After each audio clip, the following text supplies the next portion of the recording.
द्वारा आयोजित एक दिवसीय राष्ट्रीय संगोष्ठी नव भारत के निर्माण में पंडित दीनदयाल उपाध्याय जी के विचार पर हमारे बीच अभी बहुत ही ओजस्वी वक्तव्य हमारे माननीय कलराज मिश्रा जी ने किया, जिसको सुनने के बाद शायद और कुछ कहने या सुनने को शेष बचा नहीं है। लेकिन पंडित दीनदयाल उपाध्याय जी की जो वो जीवन परिचय को जानने के बाद कुछ चीजें बहुत स्पष्ट रूप से सामने आती हैं। जैसे उनका बाल्यकाल बहुत संघर्षों में बीता, उनके माता पिता, नानी, बहन सबका स्वर्गवास, बहुत उनकी कर्म अल्पायु में ही हो गया। उनके जीवन में संघर्ष था, लेकिन उनके जीवन में उनका लक्ष्य एकदम स्पष्ट था। बीए बीटी पास करने के बाद भी उन्होंने कोई नौकरी नहीं की और संघ के आजीवन प्राचार्य के रूप में उन्होंने कार्य किया। 1951 में जब जनसंघ की स्थापना हुई तो उस वक्त वो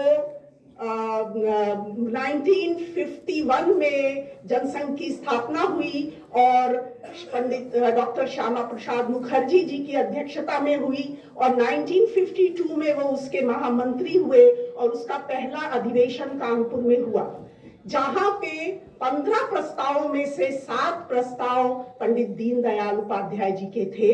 और डॉक्टर मुखर्जी ने ये कहा कि मुझे अगर 2 दीनदयाल मिल जाएं तो मैं भारत की राजनीति का नक्शा बदल सकता हूँ।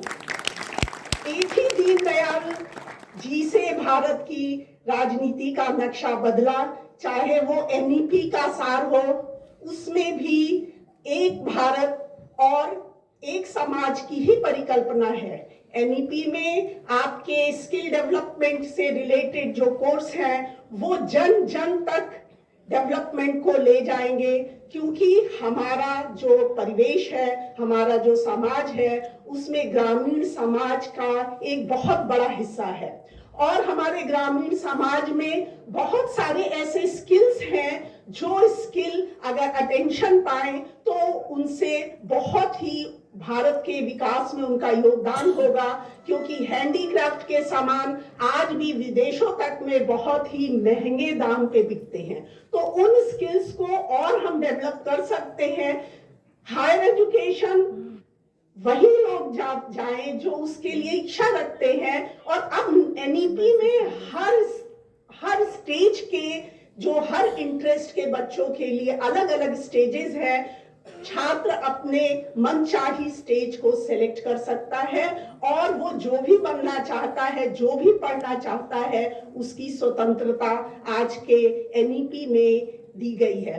और हमारे प्रधानमंत्री जी का जो विकसित भारत का आज का जो आह्वान है वो शायद मेरे विचार से पंडित दीनदयाल जी के ही विचारों पर आधारित है। अगर पंडित दीनदयाल जी ना होते तो विकसित भारत की परिकल्पना भी शायद मुश्किल होती। इन्हीं शब्दों के साथ मैं आप सभी को, छात्रों से ये निवेदन करना चाहूंगी कि पंडित जी के जो जीवन संघर्ष है, पंडित जी का जो जीवन के लिए एक संदेश है, उस सब से आप प्रेरणा लें और विकसित भारत को बनाने में अपना महत्वपूर्ण योगदान दें।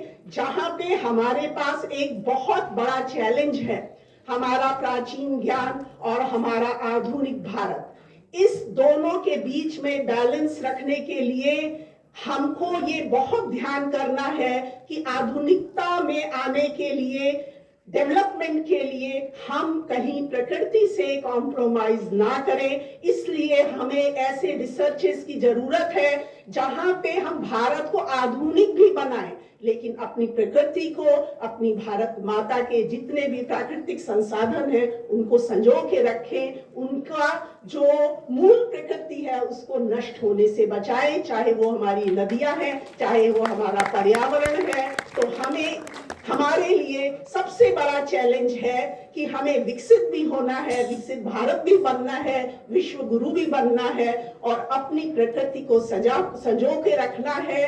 हमको अपने विचारों को प्राचीन ही रखना है, क्योंकि प्राचीन भारत में ही वैल्यूज हैं और प्राचीन भारत में ही हम पूरे वसुधा को एक कुटुंब मानते हैं, पूरे समाज को एक कुटुंब मानते हैं और इसी तरह की विचारधारा से ही हम सुखी और संपन्न रह सकते हैं। जय हिंद, जय भारत।